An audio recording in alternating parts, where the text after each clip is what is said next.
Good afternoon, ladies and gentlemen. Thank you very much for attending the third lecture of the 34th Chanmu Lecture in History and Culture of New Asia College. To enhance academic and cultural exchange, the New Asia College of CUHK has been organizing the Chanmu Lecture in History and Culture since 1978. Every year, a distinguished scholar will be invited to deliver a series of public lectures exploring topics on Chinese history and culture. This year, we have great honor to have invited Professor Nicholas Standard, Professor of Sinology, University of Leuven, Belgium, to date prince between Europe and China in the 17th century. We are also very delighted to have Professor David Farr, Emeritus Professor, Department of History of CUHK, to be the moderator of this lecture. So without further delay, I will now pass over to Professor Farr to introduce the speaker and start the lecture today. Thank you. Good afternoon, ladies and gentlemen. Welcome, old friends and new friends, both here in this hall and online. I don't know how many people online, I believe quite a lot. It gives me great pleasure to introduce Professor Standard. And this is his third lecture in the Tianmu series. And if you know about the Tianmu series and Professor Tianmu, you know that Professor Tian all his life wanted to advocate the importance of Chinese culture in the world. And we all accept that. We all believe Chinese culture is very important. But if you're standing away from China, from Chinese culture, you sometimes get the idea that maybe there is a China and there is an outside world. How would the Chinese be able to understand the outside world? How would the outside world penetrate China? And probably in Hong Kong, we know that more than anybody else. We live in that environment. We see it all the time. We breathe that air. And Professor Standard, in the last two lectures, told us how. And he said, don't look for that divide between China and the outside world. It is not a war of steel. It is a sieve. Many things get through from one direction. Many things go through from the other direction.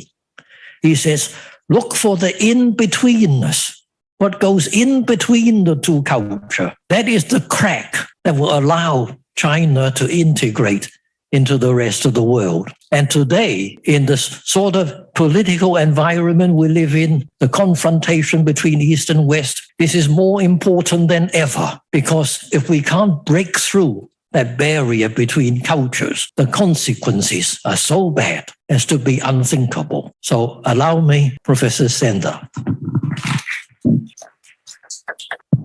Thank you very much for this very kind introduction, and you summarize very well one of the actual purposes of this type of research. And once again, thanks to you and also to the head of the New Asia College. I'm not only very honored, but also very happy to be here and to share with you these common interests. The title of my talk is indeed the in-betweenness, this crack, and also the word displacement or dislocation. And by this, I mean that if we want to find cracks and in-betweenness, then we also have to be dislocated. What I will do in this talk, I will show how objects are displaced, move from one place to another, but also, and that is as important as the objects, that we also are mentally displaced or dislocated. So that this requires that we, in our mind, we are also displaced or dislocated. That is very briefly the purpose of my talk, and I will focus on mainly prints and other objects, how they circulated from Europe to China and from China to Europe. And then we will see how this also can change our mind. That's the purpose. I start with this picture, which I already showed in the previous talk, which is the world map of Matteo Ricci, and not only of Matteo Ricci, of a common work of Matteo Ricci with Chinese scholars. And what is typical of this map is that there are all kinds of prefaces within the map, in the spaces in between the continents. And these scholars are discussing the past, the present, the different consequences, and also they are exposing what is the use of a map. A map today still orients where we want to go, but a map can also show the administrative organization of a country. And one of the scholars says, yeah, but with a map, you can have peace. So what I want to invite you to is that you recline at your ease and that we will engage in a travel through different prints. What shall I do? I will first expose the sources that I will discuss. Then we will see how these sources traveled from one place to another. Then we will observe how images not only are changed by a context, but also create a new context. And then we will have the theme of perspectives, the types of perspectives that exist. And finally, that will be the final point, the mental displacements that or dislocations that are created by images themselves. So let us start with the sources for those who are not acquainted with them. And I focus on prints of the late Ming Dynasty. And so more or less until 1644, sometimes going a bit beyond it. Basically, there are 4 series of prints, of which this is one of the first ones. And they were published in Zhengshe Mo Yuan. That is, in fact, a kind of marketing book for selling inked stones. So there was Mr. Cheng, and he wanted to make publicity for his inkstones, and he published this kind of images, all kinds of images, and he integrated also Western images in his book. So that's very interesting to see already that these religious images are integrated in a commercial, you could say, book at the time. So this is the calling. Jesus who is calling Peter, and this comes from a Western image, and a lot of these images were published in the Netherlands or in the Flanders. And it's in fact the area where I come from, but that was in the 17th century. So you have another image by a certain relics. What is interesting here is that the original print that you have here, this is the print, first went to Japan and there was probably transformed and then came to China, and you have already a displacement not only from Europe directly to China, but via Japan to China. A second series was published around 1619. And that is in a book about the Rosary. The Rosary is a book or help to pray, a prayer in the Catholic tradition, where people pray a number of times the Our Father and the Hail Mary. And meanwhile, they meditate what they are praying about. What is interesting here is that these prints are those that are most adapted to a Chinese context. And they come from a book by a certain Hieronymus Nadal, Evangelicae Historia Imagines, and that book was published in the late 16th century. It traveled to China We know exactly that there were 1 or 2 copies in China, and they were the basis of these images. Originally, there were images separate, but also in a meditation book. I come back on that a bit later. As you can notice in these prints, there was an important transformation because the objects, for instance, are not or no longer Western tables or clouds. These are typically Chinese objects. Moreover, there is a whole perspective, which is typical for Chinese painting, for Chinese prints, that you have an opening, and they open at the end, and the importance of empty space in Chinese paintings. Whereas you can clearly see the Western as a wall closing the scene. Finally, there is a kind of transformation from the angel into probably a dove of a bird, representing the Holy Spirit.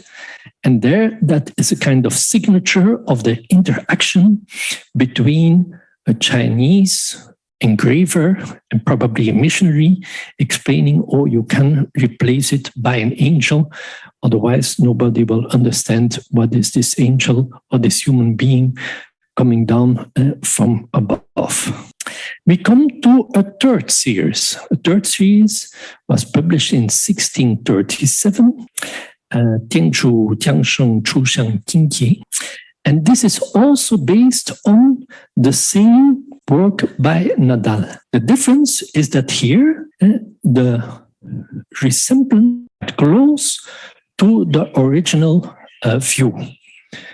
As you can notice, there are many, many more similarities between both. I will come back on these drawings later. You have another case here, and we will analyze this print a bit later.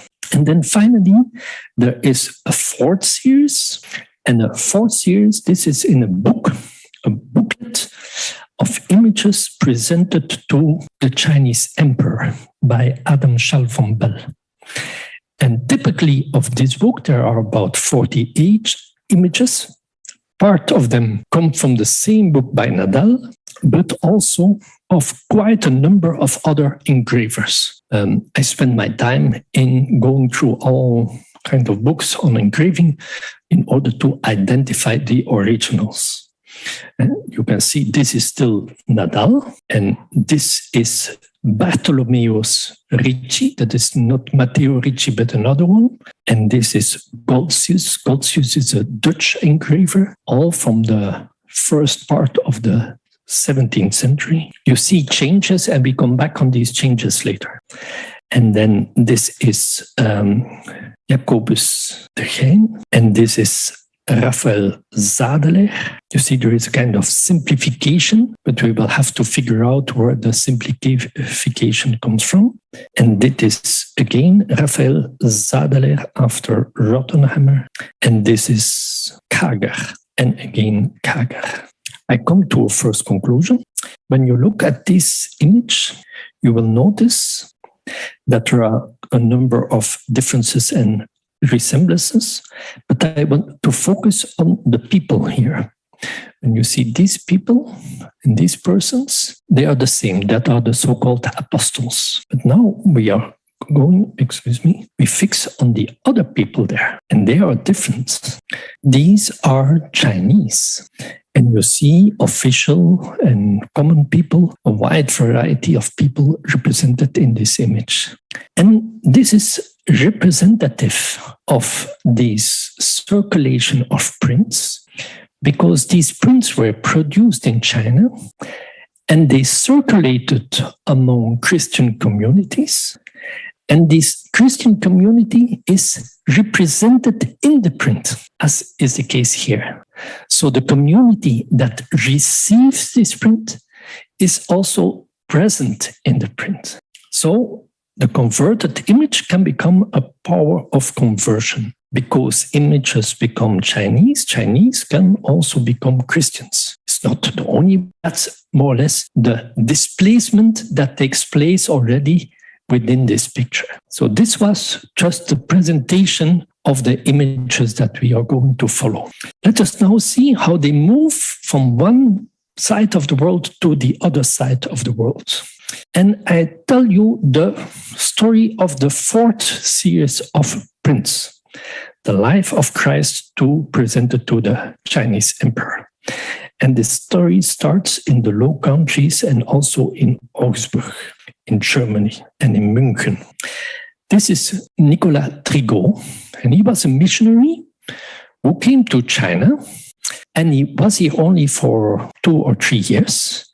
He arrived just after the death of Matteo Ricci, and then he was sent back to Europe to recruit new missionaries and also to gather some books. Now you see this beautiful drawing, and this drawing was made by the very famous Rubens. So Trigault went to Antwerp, and there Rubens drew this image. It is now in the museum in New York. We have other traces of Trigault's visit to Belgium. For instance, when he came to Belgium, he made some drawings, some Chinese characters, and this is still kept in the National Library in Brussels, the Royal Library in Brussels. Moreover, there is a text, a pamphlet of only 8 pages, and this is published in Dutch. In fact, Trigault was the person who brought this book back from China. That is the diary, that is the journal of Matteo Ricci. Matteo Ricci wrote that in Italian, and on his way back, Trigault translated that into Latin. But before it was published in Latin, there was already a text, a summary of it in Dutch, and that is still kept in the Netherlands. Now, this book was published, as you can see, in Augsburg, Augusta. That is a city very close to München in Germany. And it was engraved by a rather important engraver at that time. As you can see, on the map or on the cover of the book, you also have a map of China. And as happened very often at that time, the maps were turned around so that they could have a larger view on it. There is a very nice collection of these kind of maps, including this book in the University of Hong Kong University of Science and Technology. Now, Trigault came back from China. He went to Rome, and then he went to München and Augsburg. And there he met with the Duke of Bavaria, Maximilian I, and the Duke of Bavaria said, I want to give a present to the Chinese emperor. And we have the whole description of the present that he wanted to make. The monos is the context of it, the content of it, in very detailed description of what he offered or wanted to offer to the Chinese emperor. What he offered was what we call a cabinet, a Wunderkammer. That is a wooden construction that is very nicely designed with many objects in it, and that was transported to Macau, and then we have no news about it. So I even asked in Macau, is it still somewhere there? But nobody could help me. So this is not the original. This is another cabinet that was made around the same time as the cabinet that was sent to China. And there is a whole description of this Wunderkammer that is very similar to the Wunderkammer that was sent to China. Now, why can we somehow know that this is the similar type? Because at that time, when one constructed these Wunderkammers, these cabinets, they often made two at the same time. Because you take, for instance, very precious wood and you carve an elephant, and then what you did not carve is lost. But let's say that this is black.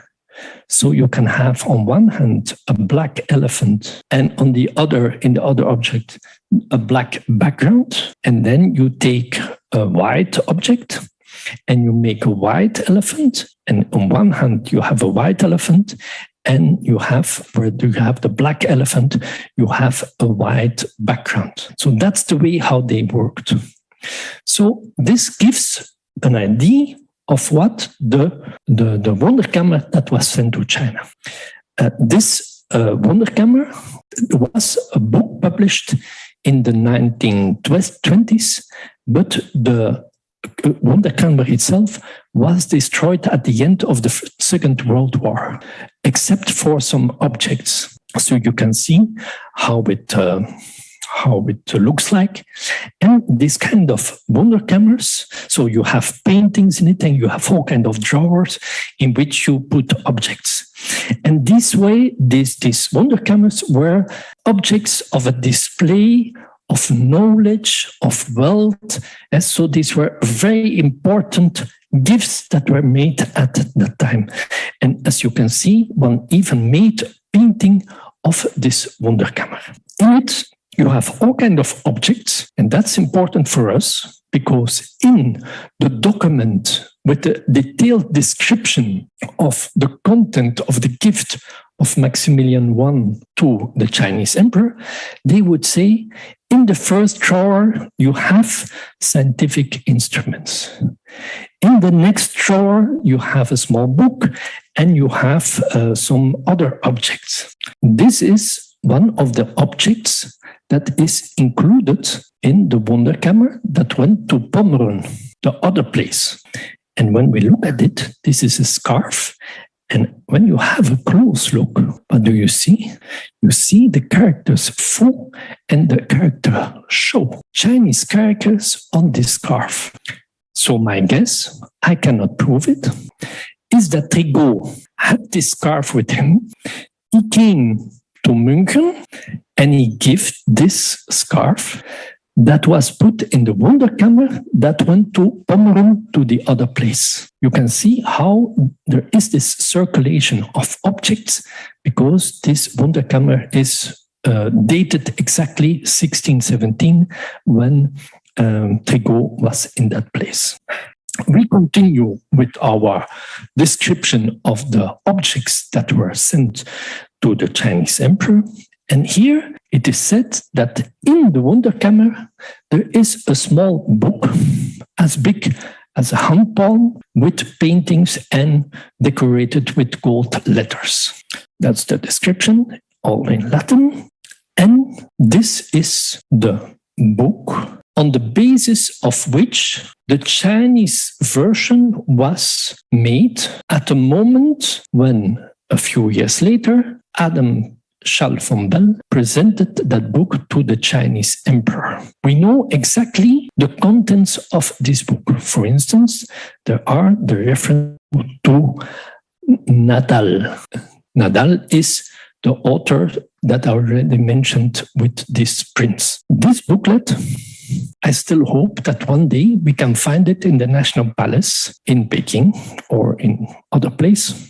But since we have this description, I went all the way to München because there in one museum, they said we have a small book. This book here is not bigger than the palm of your hand. So small, you could not believe. And I went there 8 o'clock in the morning because the museum was still closed.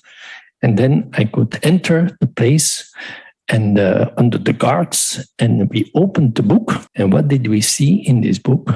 This was parchment written with golden letters, exactly the same as the description of the book that was given to the Chinese emperor. And that was effectively given to the Chinese emperor because we have the reaction of Adam Charles von Bell relating the reaction of the Chinese emperor. Now, displacement and changing one place to the other. I start here with a painting by Rubens that is in Mechelen. Mechelen is about 25 kilometers from the place where I live in Leuven, and also it's between Brussels and Antwerp. So it's a very small place. There is this painting, and there was a print made of this painting. That's the print. You can see how similar it is. And this print is dedicated to the Maximilian I in München. And you can see that in this small booklet that is still preserved in München, it's taken from the same place. Now, what is important here is that you can see that here it is simplified. This is much more complex. This is simplified. And why is it simplified? Because it's so small. It's a very small painting. And this is a key for us to understand the prints that were produced in China. You see how beautiful this is? It is as if these are living persons, at least when we can believe what Adam Schall said of the Chinese emperor when he saw them, his amazement. So Trigault went to China, came back to Europe. He went to Augsburg, to the Low Countries, and he took back this Wunderkammer, together with in it the small book. And then he went to Macau. He arrived there in 1620. And then we don't hear anything anymore about the Wunderkammer, and also not about the book, except for about 20 years later, when Adam Schall presented that to the Chongzhen emperor. And it is at that moment that he had a print made and a translation made of the Latin text, and that was printed in China. And this is the print, and you also images like that. Actually, there was still a longer story, because this image later, about 25 years later, was used again by Yang Guangxian in a criticism of Christianity. The Buddha was used later. So we see this whole story, Trigault coming to China, going back. Then we had paintings and prints that were converted into, again, painting on parchment, that traveled to China, became new prints, and these prints were again printed in other texts. So this is one story, and I will give you several of these stories. Now we tell a story that starts from China and that also goes to Europe, because the first story that I told was from Europe to China, basically. There was a missionary living in the Philippines, and he traveled, his name is De las Cortes, and he traveled to Macau. But they had a shipwreck, and he arrived in Chaozhou. And there he was caught by the police. And then he spent about 11 months in China before going to Macau. And the diary that he kept, not only diary, he had a kind of notebook with all kind of information about China. And in it, you see that's Relation del Viaje, relation of the story of what happened, and that is kept in the British Library. You have this kind of images. The hats of officials. So, in fact, these are represented in a number of leishu. For instance, the Zhancai Tuhui, it's not exactly the same, but probably this type of books that he used. You also have this kind, in this leishu, you have this kind of wuqi, of weapons. And we are going to follow the story of these two weapons, these swords. And these are swords that are used in very often also in rituals, in official rituals. Here we have a further part of his manuscript, and as you can see, we find this kind of swords. So let us follow Descartes, one way or another, this manuscript travels to Europe. We don't know exactly when, but anyway, it must have arrived probably in Portugal. And then we will see that it appears in a book published in 1670. So about nearly 50 years later. And then about 30 years later, it will appear on another cabinet. That's the story that we will follow. So here we have the hats, and they appear in a book by Alfred Dapper. Alfred Dapper wrote a book on the delegations, on the embassies of the Dutch to the Chinese court. So they were received as a tribute relation. And when they came back, they published a whole book on their experiences in China. And they gave several descriptions of what is China, including this kind of information about the hats of officials. And one way or another, I don't know how, he had access to the manuscript of the Las Cortes to reproduce these images or these hats. Here we see in the same book our two swords. Here we have a kind of small drum, and we see the manuscript version with a nice character key of gold. And here we have the printed version. And as you can see, there is a small mistake in the character. And these details are, of course, extremely important for us. We'll notice why. Now, a few years ago, it happened at my own university. They have this cabinet that was made by William III of Orange, the King of England, around 1700. And this was damaged during the Second World War, but now they had some money and they want to restore it. And they said, there are here maybe some elephants or so.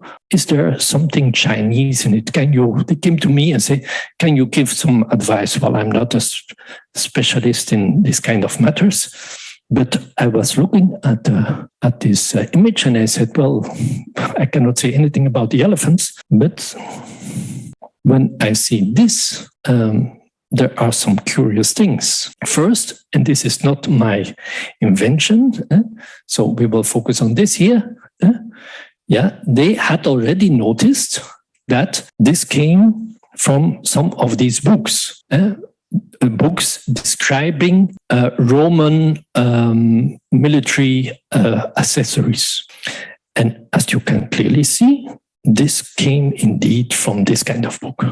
But then, what did I notice? Here we have it, a wrong character. It can only come from there, our original. And what do you think about this? And what do you think about this? And there is this also in the same cabinet. This is again Roman, but then we have the hats and we have the hands. Do you see what happens? This is displacement. This is going from one place to another. And how this is integrated in one new construction.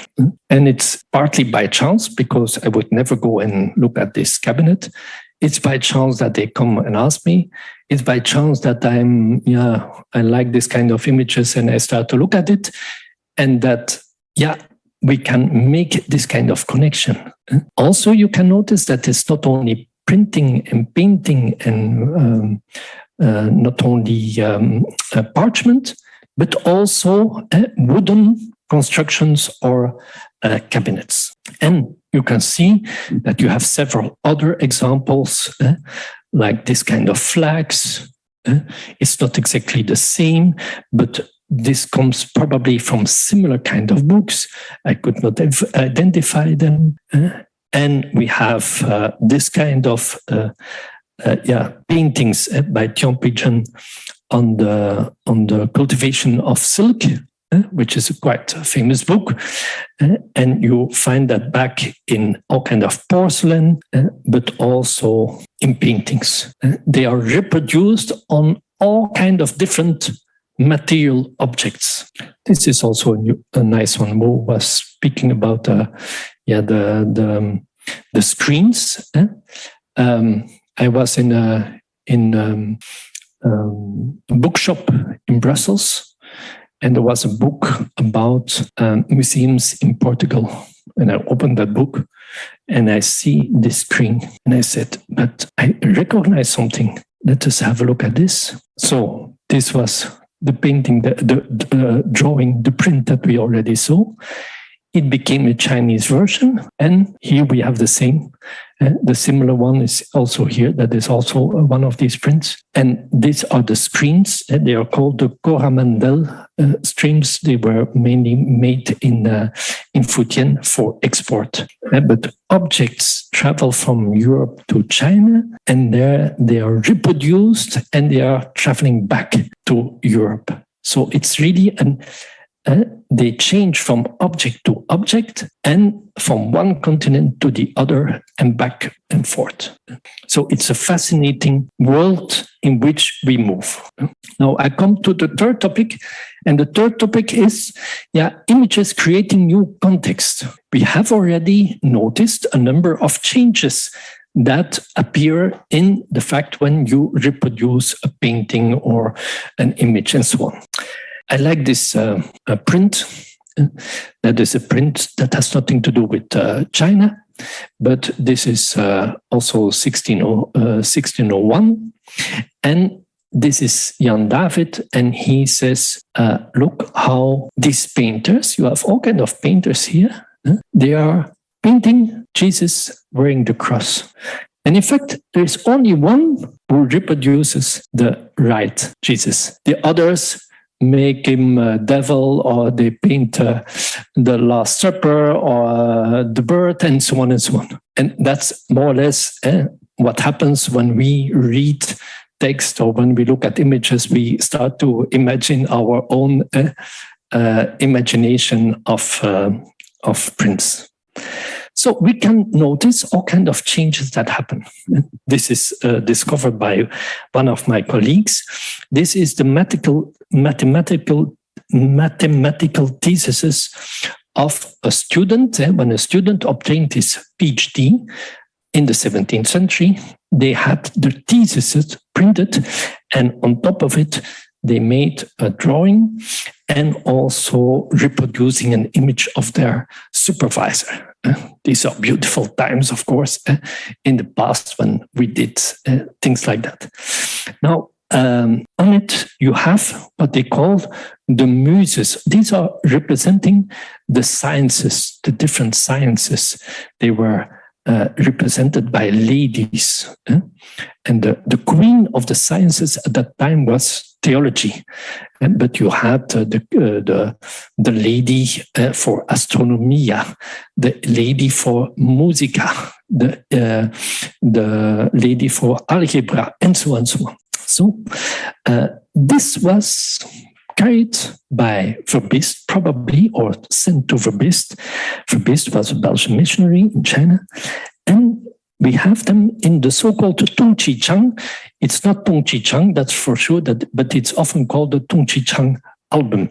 Why do we know that it's not Tongqi Chang? Because Tongqi Chang was already dead 30 or 40 years before the text came there. And here you can see also how they are reproduced, and they change their place in the whole. They are kept in New York in the Museum of Natural Art, I think. Other changes, and so you can see how they are adapted with a Sino-European background, and the whole construction here also is different, but they are really beautiful in the way in which they are representing. You have books on all kind of technical instruments.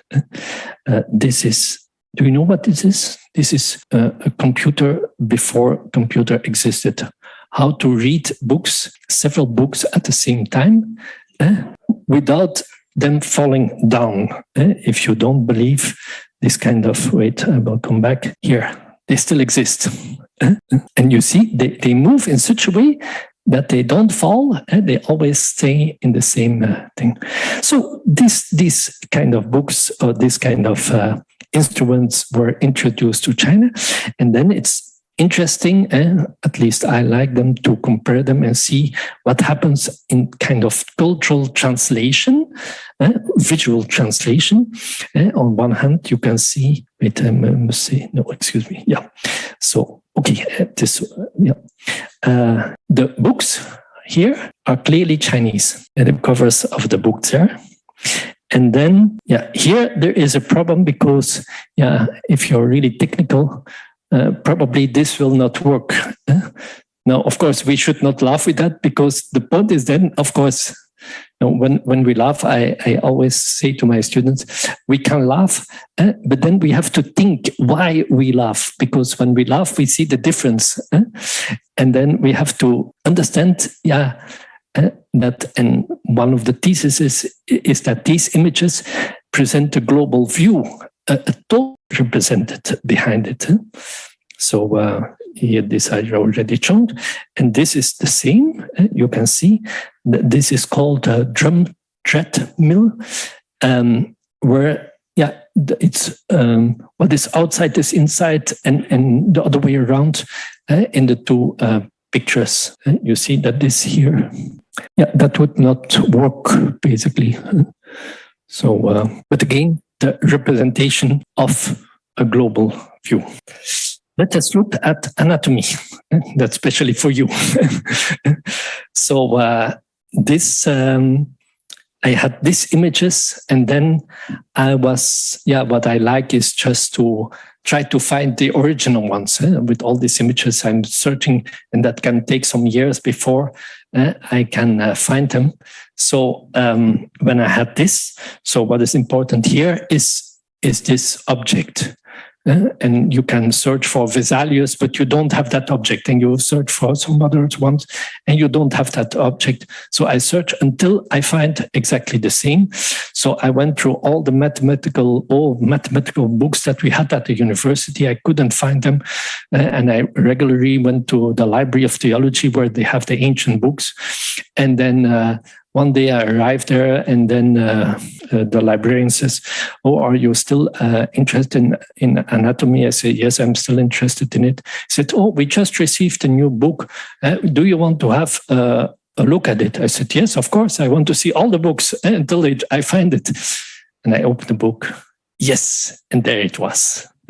So this was, you have Andreas Vesalius, who is, of course, the most important one. But this is Paré, and he is a bit later, and he used partly the information also of Vesalius. And then, of course, you see already all kind of differences. These here, there are all kind of numbers, whereas here you have the Jia, Yi, Ping, and so on, of the Chinese one. But you can see that this is important.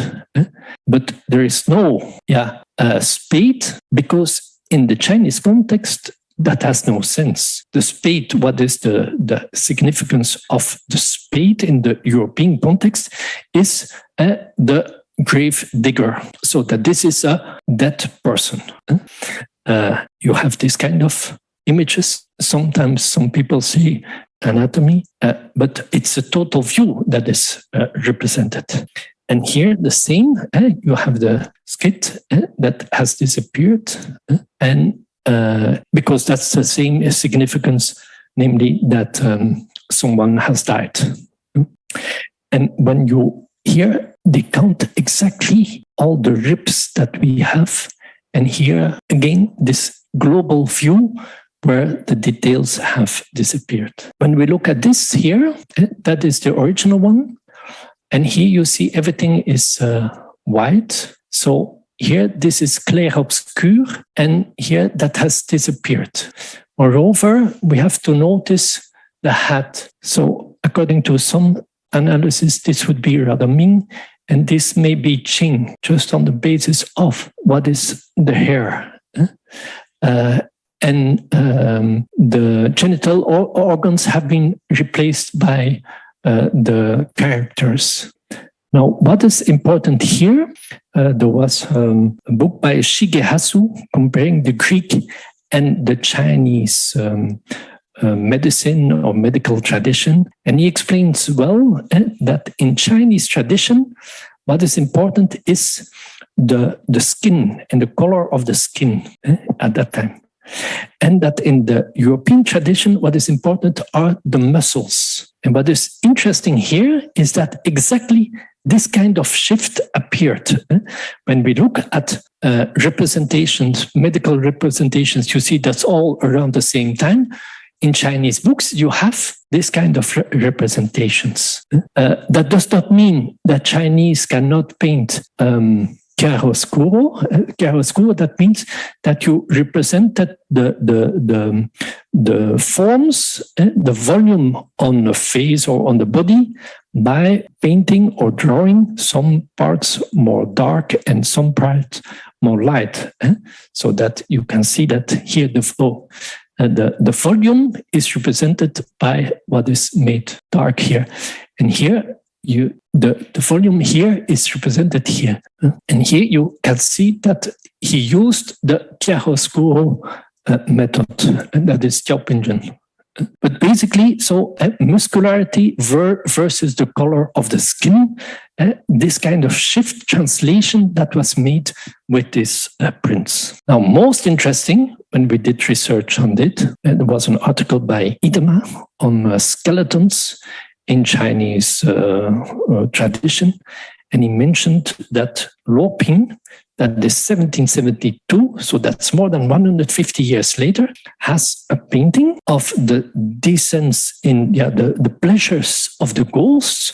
That is a Buddhist painting. And let us see what we have here. So the same anatomical drawings, they appear in Buddhist paintings 150 years later.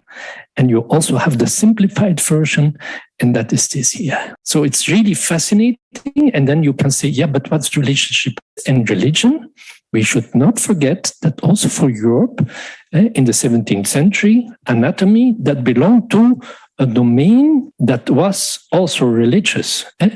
Vesalius, Paré, they will write, the human being has two eyes in order to discover God in all things. And then they describe the technical part. And here it is used in a Buddhist context. Other changes that may appear, that is the feminization. This is a masculine representation. And then here it is already in China feminization, and it becomes also feminine. And you see here is a quite precise reproduction. Now we are looking at the other side of the story. I just gave a few examples of European prints that went to China and that underwent changes, but it's the other way around as well. Or in certain cases where it is very detailed the same. This is quite remarkable. This is one of the visits also by the Dutch, Johan Nieuwhof, who went to China. And you can see here, these are the original drawings, but when they were printed, they added all the trees to make it exotic. And the boats and so on and so on. Transformation of the scenery. I'm not going into all the varieties of changes that would lead me too much. My purpose is, of course, to show you a general idea also of the varieties. And by the way, so these are not always things that I have discovered. And these books, for instance, were published and discovered by Dutch researchers and published also and showing the differences. You see that here also what it became. Another reproduction. This is again the Las Cortes, in which you have drawings of all kinds of punishments that were executed in China.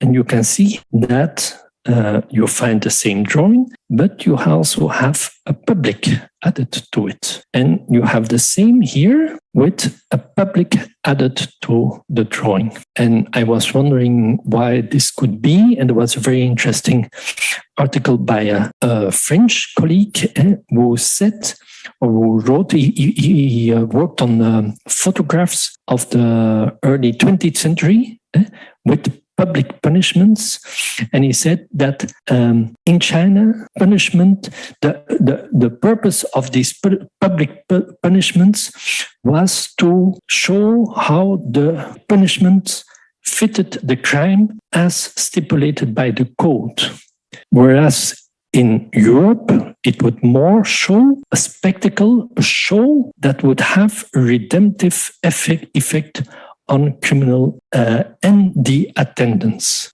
And so what I found interesting in his explanation that indeed in these European prints, you have a public added because it could have redemptive effect also on the attendants or the public.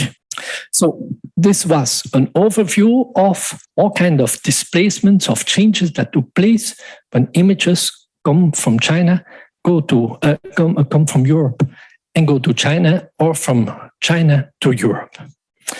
Now we are focusing on perspectives. And this is an image that I showed in my previous talk also, but I will repeat it here. When we talk about perspectives, is where do we stand or where do we position ourselves? When we look at these maps, this is the original map that Ritchie carried to China. Europe is in the center and China is in the periphery. And when he and his colleagues produced that in China, then Europe became in the periphery and China in the center. Now, you see the same here and you see the same here. But in this case, as you can see, Europe is in the center and China is in the periphery. But there is a problem with this map, although it is in the Kobe City Museum, because you can see that these are scrolls and there is a text on top, and this text does not fit. And this shows that even today, and I saw the same map in Paris, that we are so much influenced by a certain perspective, namely that Europe is in the center and that China or the East is on the periphery, that even Japanese, when they have to hang this map, that they hang it in that way. Fortunately, we have PowerPoint, and here is the map in the correct way. Now, I want to show the moving perspectives. So, and it's important to distinguish with two ways how to express perspective. So you have the so-called geometric perspective and the so-called isometric perspective. And these are two ways to show depth or express depth in a painting or in a drawing. So you have the examples here, where you can clearly see on the right hand is geometric, on the left hand is isometric.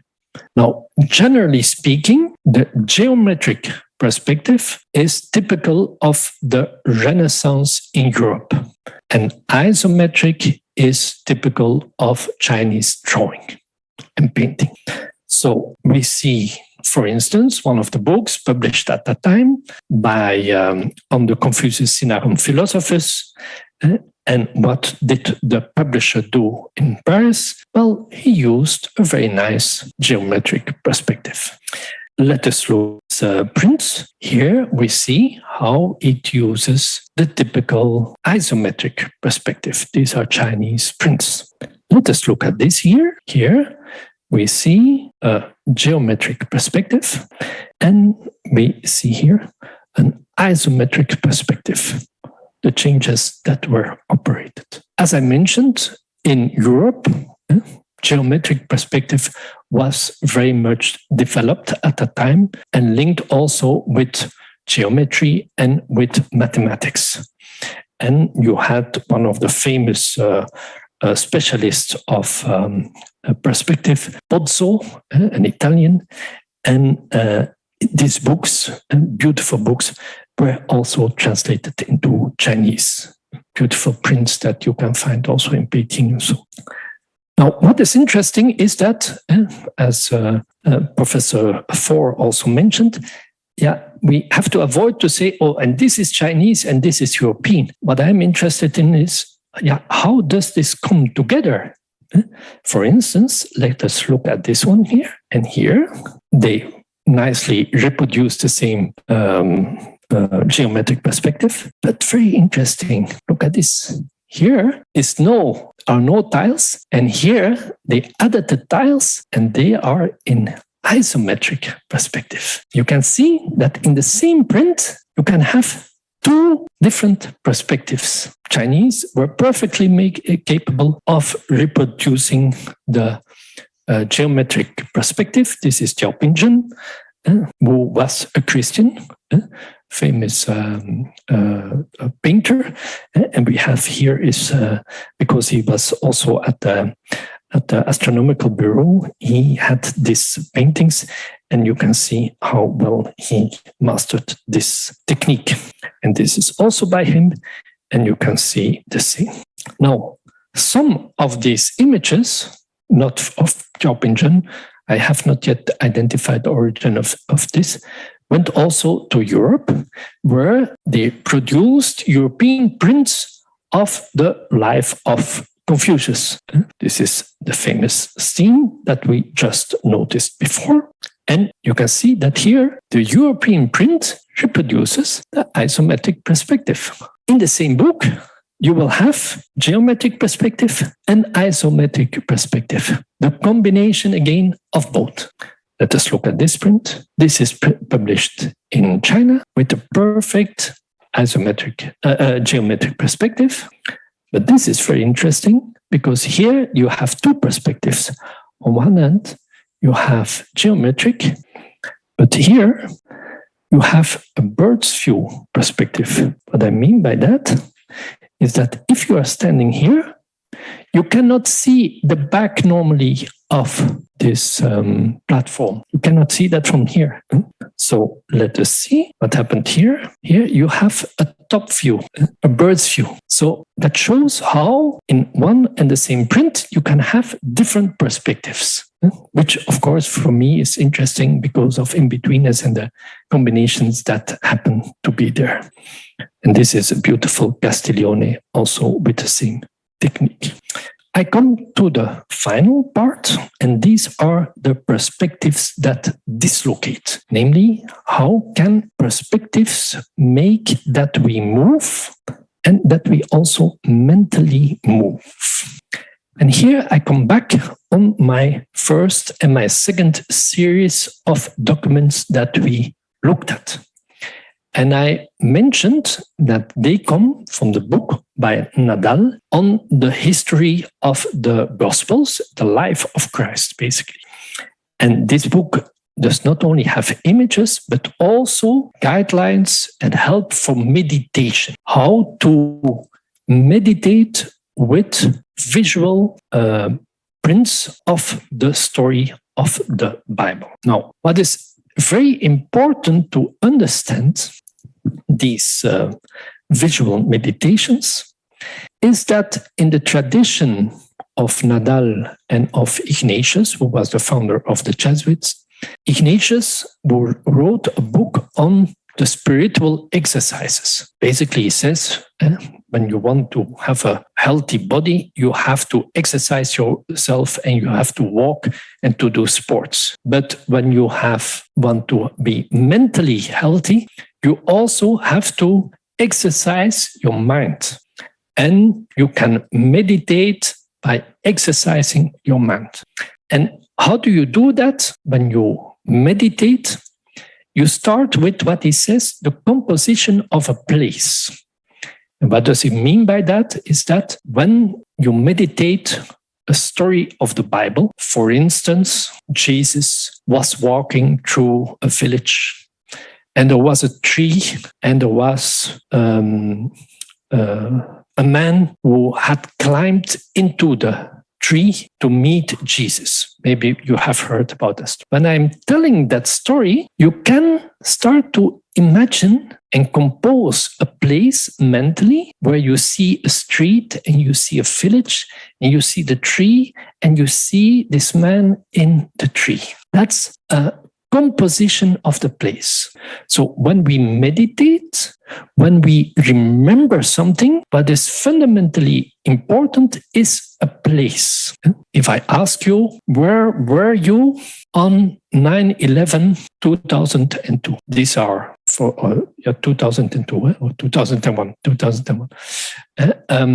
For the people who are a little bit older in the room, they will know exactly where they were. You remember the place. That's the first thing. If I ask you what happened 5 days ago, the first thing you have to remember is in which place were you? And then you can start to think about it. So the place is very important. And then, of course, the notion of displacement becomes significant because you can be moved, you can be displaced once you have established a place. So this sounds a bit a longer explanation, but you will start to understand what I mean by it.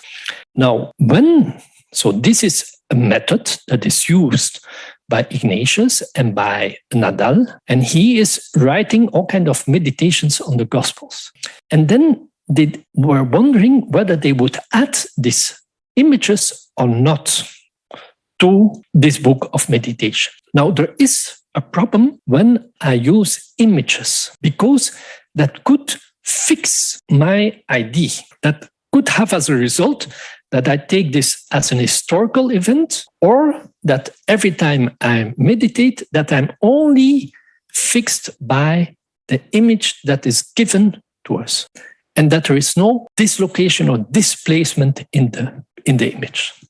So what happened is when I mention this, when I present this image, and I would ask you what strikes you, then I think most of the people would say my focus goes to the central scene, and then I do not know exactly what happens beyond, but then you start to look at the details around it.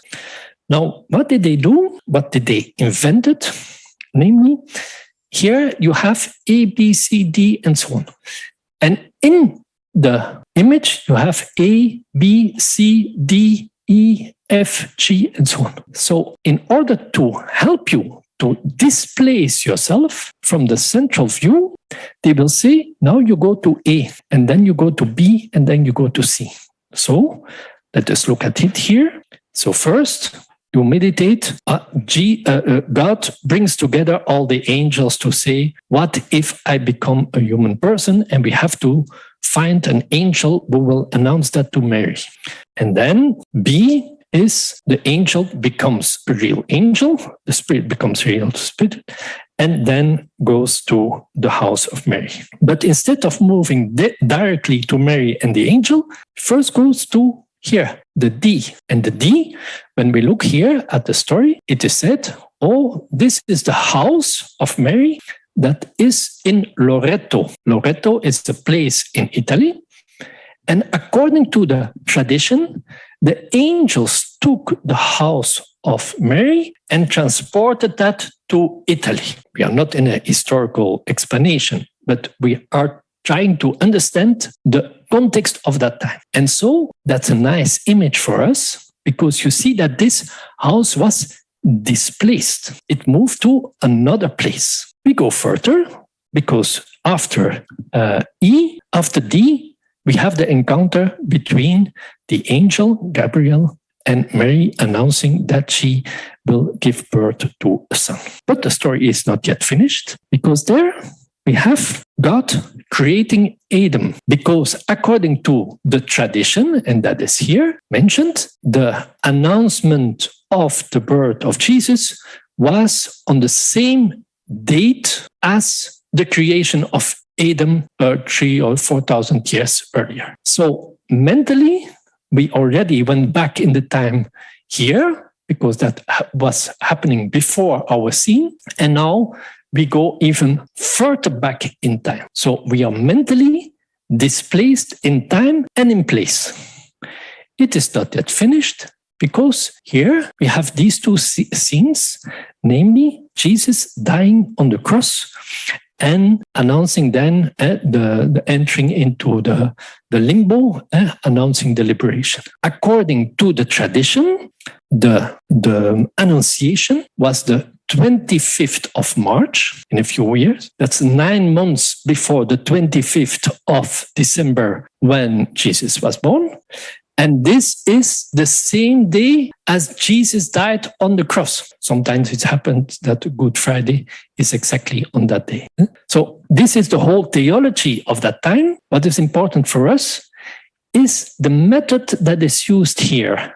Namely, that we have images that help us not to fix our regard on something stable, but that we are displaced in time and in place so as to be free to meditate and to see what it means to us. Now, my question is the following. Here, you have the same here.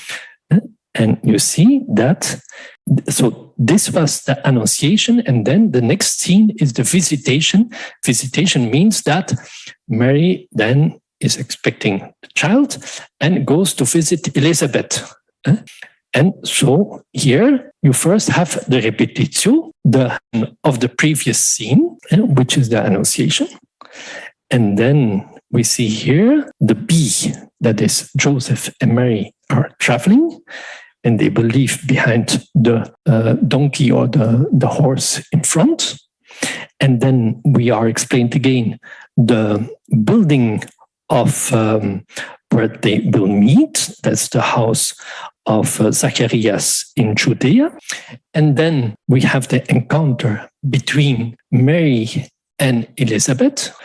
As you know, when they encounter the child that Elizabeth is expecting, bumps up in joy in her womb. And then we have the encounter between Zacharias and Joseph. As you can see, they carry their hat in their hands. So this is contemporary, but the scene continues a few weeks or a few months later when the child is born, and Mary helps in taking care of her of Elizabeth and of the child. And after, you can see that here, and then they leave finally the scene and go back where later Jesus himself will be born. You see the same kind of displacements, and you have the same scene on the Chinese side. Now, my whole question is, we will look at the other Chinese version of this image, and from the first series, will we find the same kind of mental displacements in the Chinese version? You have it explicitly in the European version. Will we find the same kind in the Chinese version? That's my research question. And this presupposes the question, in Chinese tradition, are there examples of mental meditation, visual meditation, and so on? And there the answer is yes. For instance, in Buddhism, you have this famous Contemplation Sutra, in which the techniques are explained how to meditate, how to contemplate, and visual contemplation of different scenes. As you can see, the construction of this image, you have your principal scene and then all kinds of smaller scenes on the side. It's interesting that you have similar things this is a painting of in Japan, in fact, where you can see the major scene and then the different scenes of the life of Mary. Here you have Annunciation, Visitation, and so on. So I come back on the image, the Buddhist image, and here you see this explains the contemplation of the setting sun, the contemplation of the water, the contemplation of the temple ponds. And so you can clearly see that this image helps the person to meditate and to say, now you meditate the sun, now you meditate the water, and so on. So there is a culture which is open to this kind of visual meditation. I give the images from from Buddhism, but in fact, you also have in the Taoist tradition, you also have visual meditations. Okay. Now let us look at this image and see how this was transformed. You can see that here the scene, the principal scene, is apparently in the background, and then you have the two men meeting more in front, and you have a horse there, and here they are in a different order. Notice that here the two men are wearing the hat, because certainly at that time wearing a hat was a sign of respect in China. The priests in the 17th century, when they were offering, like in the Taoist tradition, they are wearing a hat. And in Europe, that is impolite. Nice difference. But so my question is, here we have ABCD, and here we have no ABCD. But is there a kind of displacement or possible in this image? So first, we look at the horse. We have a beautiful horse here and a beautiful horse there. And this horse was moved in front. When you look at this horse, you come at peace. Say, wait, I have to wait a moment. The horse has just arrived. We are waiting there. The construction of this image is very similar to different Chinese prints. We can look at the whole perspective. In fact, there are three perspectives in these images. The first is that we look from above in this image. Why from above? Because here we see the top of the tiles, but here also, and normally you would not be able to do so if you are standing here.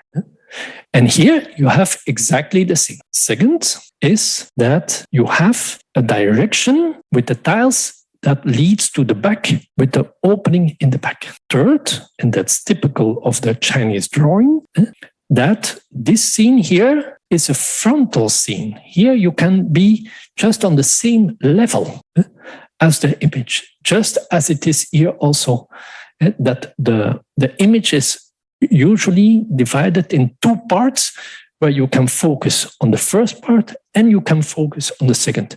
Otherwise, they are standing here on top of the hat. That's not. That's the technique that is used typically in Chinese painting and in drawings. Here, similar construction.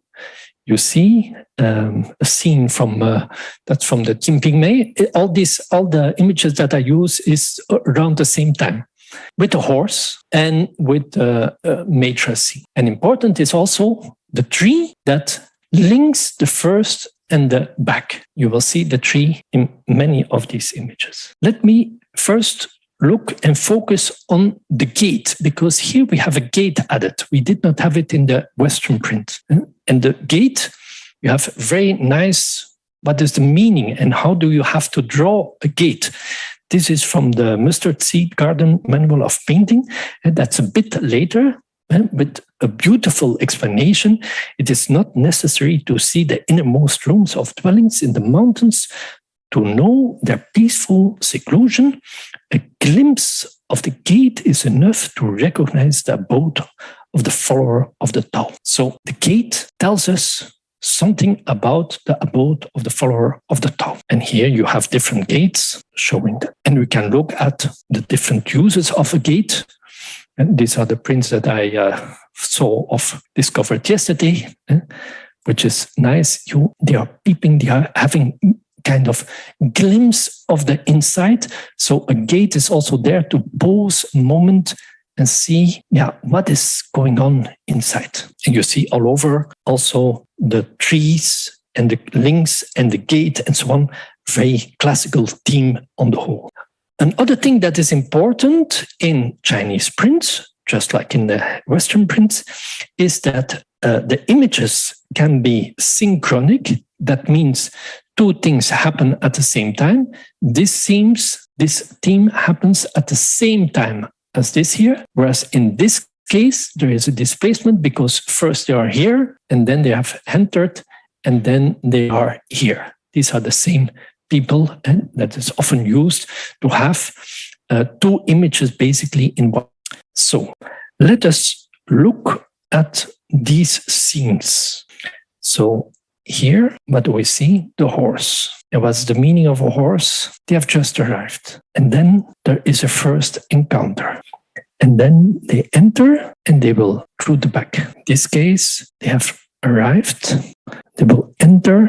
There will be an encounter and they leave by the back. And here they have arrived. There is a first encounter. Then later on, they will go to the center of the scene. Here, the Xixiangji, the same construction. They have arrived. There is a first encounter. There will be a second encounter. There will be a third encounter, and they leave through the back. You see how these images, by their construction, make us move mentally. We are dislocated, mentally dislocated. And now we can go back to our scene. And now it hardly deserves any explanation anymore. We have first the horse. And when you see the horse, you pause and you think about what happened before the arrival of the horse. But when you meditate, you also think about what happened in the last few days. And then you have the gate and you pause before the gate and you look inside. And then you have the first encounter, which you can meditate again. And then you have the second encounter, which you can meditate again. And mentally, you can leave the scene from the back. So this is what I wanted to show, namely that the translation of these images in a new way, in fact, contain the same dynamism of dislocation that were possible in the original ones, in a new way and in a new version. So this is my conclusion. Many of these images created a space in which encounters could take place. And that is the idea of in-betweenness and also of displacement. I thank you for your attention.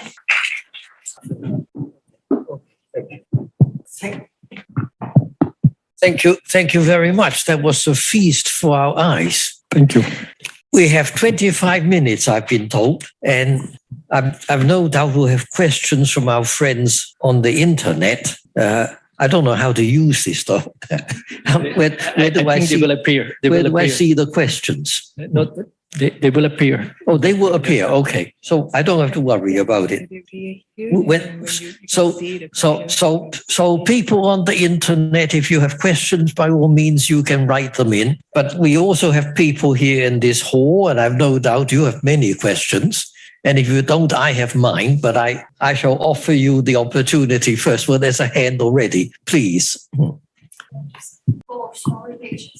We can't hear you. I'm reflecting about like when we're looking at the pictures, there's some like arrows happening between the translation of the pictures, like the details of the reading machine.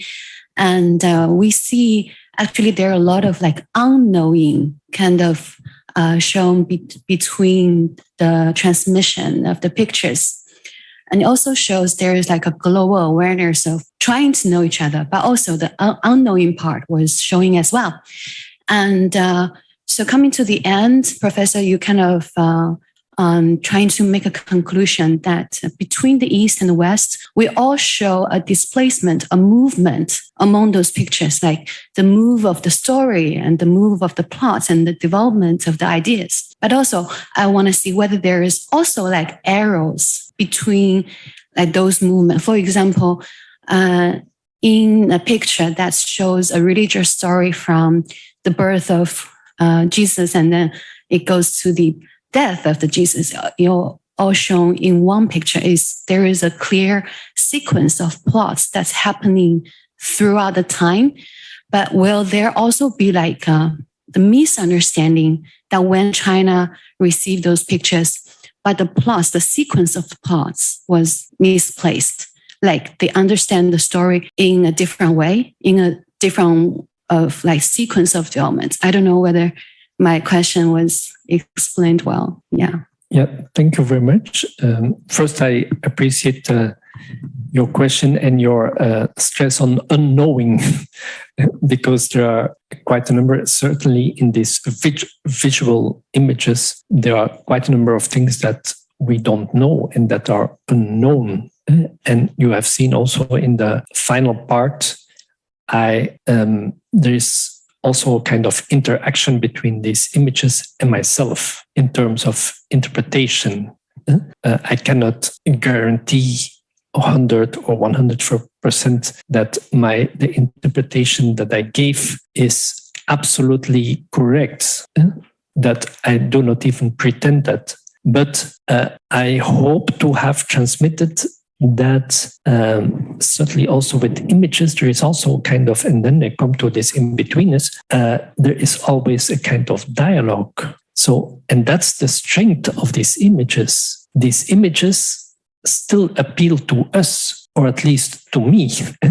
When I look and I discovered that, and that helped me to discover and looking at in a different way also at Chinese pictures and Chinese prints, that I felt that this was very enriching.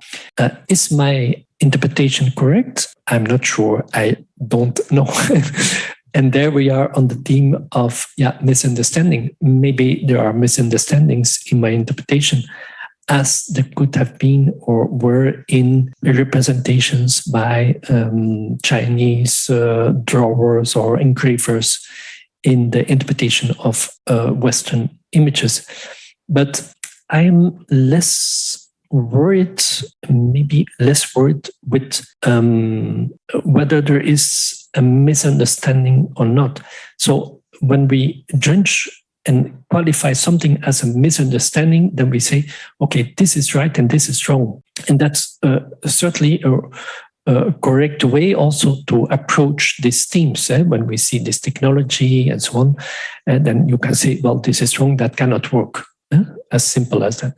But I'm interested in what happens in the interaction between both that leads to new creations. And some of these creations don't work, but when we think deeper, then they still have a meaning. They wanted to represent something. And that's what I tried to grasp. What maybe do these images represent? Again, I'm not always sure that this is the right interpretation. Let me say, if you want to ask a question in Chinese, you can. Cantonese or Putonghua, we can always translate the Cantonese for you if needed, by all means. So ask your questions English or Chinese. And the same applies to our friends on the screen. Please. Thank you. One of the very memorable pictures I saw from your PowerPoint was the picture that included the different perspectives, the isometric perspective and the geometric perspective coexisting in one picture. And the way I interpret it was, it's like Chinese people using a Chinese perspective to interpret a Western painting. So a lot of it was using our own knowledge to interpret someone else's painting, their creation, which represents their perspective, and at the same time retaining what we perceive, which is expressed by their artwork, so their perspective. So in that sense, do you think using our own perspective and retaining, do you think this kind of dialogue is drawing the two cultures closer, or do you think it is unable to do so, like using your own perspective to interpret someone else's representation? Yeah, something like that. That's a value question. First, I think the perspective is a nice example of what happened with the study of these paintings in the last, let's say, 40, 50 years. The original question was the geometric perspective correctly transmitted to China? That was the major research method. And then the conclusion was usually, no, it was not correctly transmitted. So it was a misunderstanding and that's it.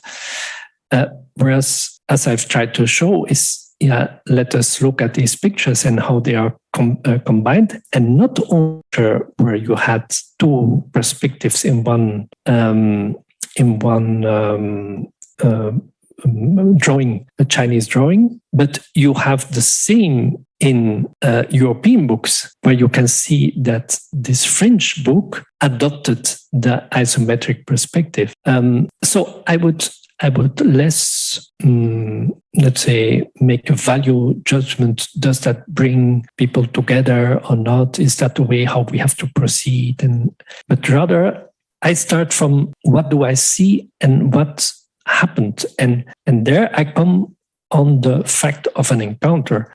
Any of these images was the result of an encounter, and so there was, in one way or another, in most of these objects or paintings, there was a Chinese and there was a European who somehow worked together, talked together, and produced it. So they are the result of an encounter. Is that the best way to do it? I don't know. But if we look at the world today, how we are dressed, how we are, for instance, these are combinations of so-called, if you wear jeans, is that a good combination of a Western or whatever product? So I want to focus on this, how people encounter each other, and as a result of that, produce something that at least they find significant. And then our task is to take that serious, and a bit less, as whether then it is if the most effective way or not. Of course, I always want to nuance my statement by saying that if, of course, you want to transmit mathematics, there are not 15 ways to transmit mathematics. 1 + 1 is also 2, and so there is also sometimes an effectivity. But may I add to that? I think an important question was asked. I can maybe change it just a little, make it a stronger criticism of what you have been saying, and see if we can solicit from you a firmer answer. If I turn that into a criticism, then what this lady is saying is your talk brilliantly also illustrates the limitation of cross-cultural exchanges through the print media. Today it is paintings, drawings, but the other day it was printed words. Well, somehow when these dead objects, after they've been produced, they don't change anymore. I see a sheet of paper with marks on it. I put my understanding on that. I may not be doing what was originally intended, and a lot of what is there I miss. So on the one hand, you have presented a case for the encounter. On the other hand, there is also the evidence there for the shortcomings of that sort of encounter. And what you just said now, and you didn't highlight on it, but you actually said it, and that is, this sort of encounter doesn't work unless the people are there. Unless somebody's standing there and telling you, this is not how I read perspective, you've got it wrong. Unless we've got this correction on the spot, the encounter does not work. And as historians, we know that well, because we talk about people who are dead and they're not there to correct us. So we make all kinds of mistakes. So would you accept, in fact, unless actually being there in the encounter, just doing it via print or drawings is not really all that effective? I think it is an interaction between the prints and the human being. What I mean by that is that, one of the remarkable advantages of this encounter in the 17th century is that in China there is a well-established printing press culture. And they were able to produce these prints, and that's scripta manet. The prints remain, the people are gone. Now, what I find interesting is that I'm not the only one talking about these prints. There are maybe 30, 40 articles written only on these prints, that they continue to produce a discourse about it. So what was originally an encounter, and which I think as historians we try to get a glimpse of, became an object, but this object also has a certain effect and continues to help or to encourage people to talk about it and to encounter with others about it, as we are doing here. Right. If we did not have these prints, we would not have this nice conversation. But, and there I come, what I find also interesting is that certainly these visual prints, even alone in my room without anyone else, to a certain extent, I can have a kind of conversation with this print. And this is not only the projection of my ideas on these prints, but I would say also the prints on me. And so when I was yesterday in the library, I look at this and I say, yes, wow. So these prints also, it's like painting. So I sometimes consider also painting also as a subject. Of course, the painting cannot talk. But that's what I try to express by this in-betweenness. It's not the painting or the print and myself, but it's what happens in this interaction. And primarily, this is an interaction between people who talk and so on, but it can also be with objects. You have made friends with it and learned its language. Or I would say it in another way. The print or the image also gives me something. So that's why I call it a subject. Of course, it's not the same as a human being. but it's not. Otherwise, we are in the last 20, 30 years, everything becomes a projection of myself. And it's the whole question how to relate to authority. And I really think that it is not only projection of myself, but the other, including an image, can have an effect on me, even if the image does not speak or so. There was another hand there. Yes, please. Yes, the speaker's coming. To follow up this discussion, for the past 3 or 4 days, I have learned a lot from Professor Standard. The day before yesterday during lunch, I remember I talked with Professor and we talked about the results and also the dynamic process. So I would like to turn to that part because I'm also fascinated by so many images you provided today.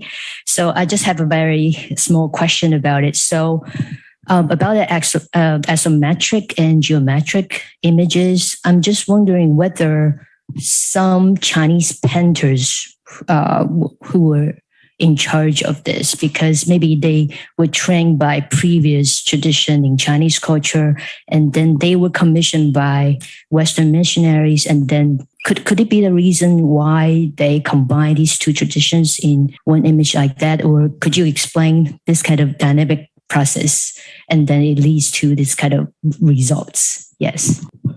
Well, in the case of Qiao Pingjun and also Nian Shi Yao, so they really learned, we know that, they learned the technique and they applied it. And apparently, not only apparently, with success. The print where you had a combination, there we don't know. But what I found interesting is that this engraver, on one hand, is capable of copying an original with a geometric perspective, and then added in the corner the tiles, and that he there made an isometric perspective. And again, that's what I find fascinating.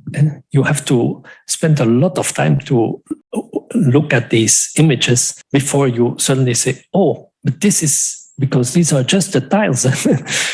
So, and why did they do it? I don't know. But I find it fascinating.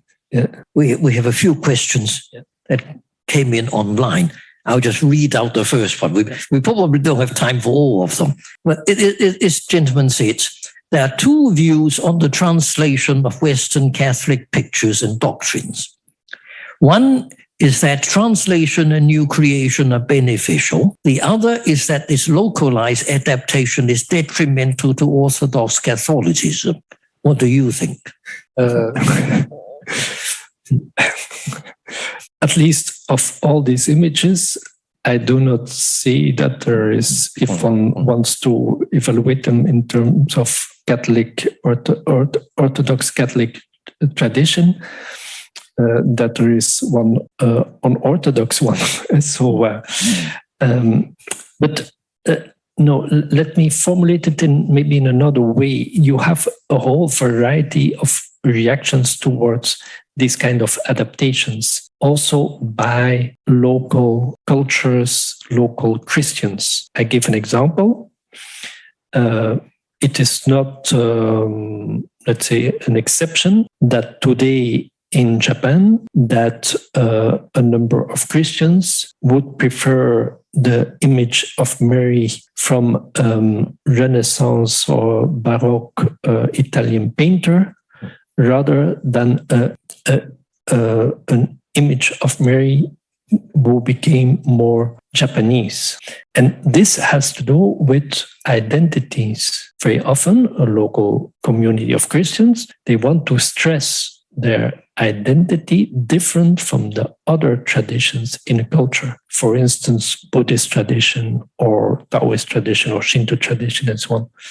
So is one more orthodox than the other? Yeah, that's a theological question. And I don't think that this is less orthodox because basically, we don't know how Mary looked like. And it's not only in terms of images, it's also the Gospels. What is interesting with the Gospels, they are written in Greek and not in the language that Jesus used. So the Gospels in themselves, they have a dynamic of translation. And so that's also with images. So does it mean that there can be unorthodox paintings? Probably yes.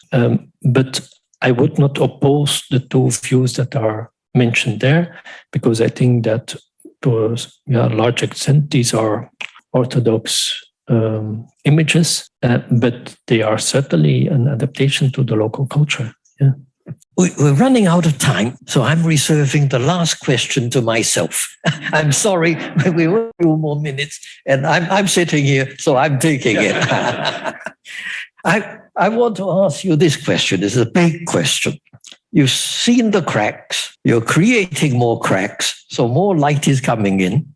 But eventually, what do we do? I mean, when you've seen the cracks and they go on and keep on cracking, where do you see this leading? What do you say to those of us who are interested in China as well as the West, and not only the West, but also Japan and Islam and so on? And we do want to bring cultures together. How should we conduct our research? What would you like to say to us? You have a very difficult question. Final question. What I like very much is that very often in the interstices, new things are created. So let us keep on going, interacting as historians. Trying to do serious research, getting into depths, and that should not necessarily be Christian themes. I've been working on comprehensive histories in China, the Gazette and things like that. And within these cracks, we discover openings that create, again, these new spaces of dialogue. Because, if we want more humanity, more openness towards different cultures, I think that I've showed that my idea is not a fusion of cultures, but is also not the complete separation of cultures as if there is no dialogue possible. And that's why if we I come back on this image of the standstill in a dance, or the pause at the end of a beautiful music. And that's something that I really learned from Chinese culture. Let us also pay attention on these silent moments. That's why I did it. You see, right. Suddenly people say, what is he doing now?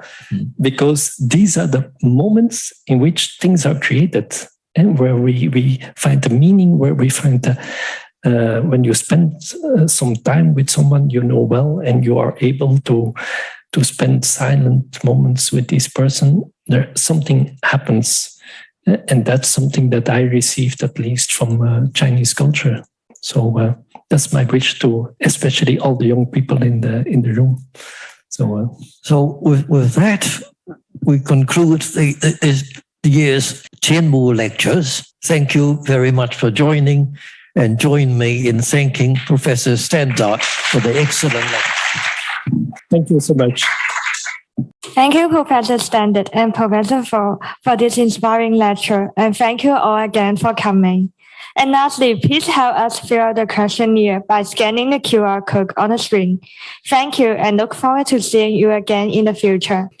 另外咧，喺長項中間都會有一份中央圖書館嘅問卷，咁希望各位參與者都可以幫手填寫一下。咁你熒幕上面呢個係我哋新亞書院嘅問卷嚟嘅。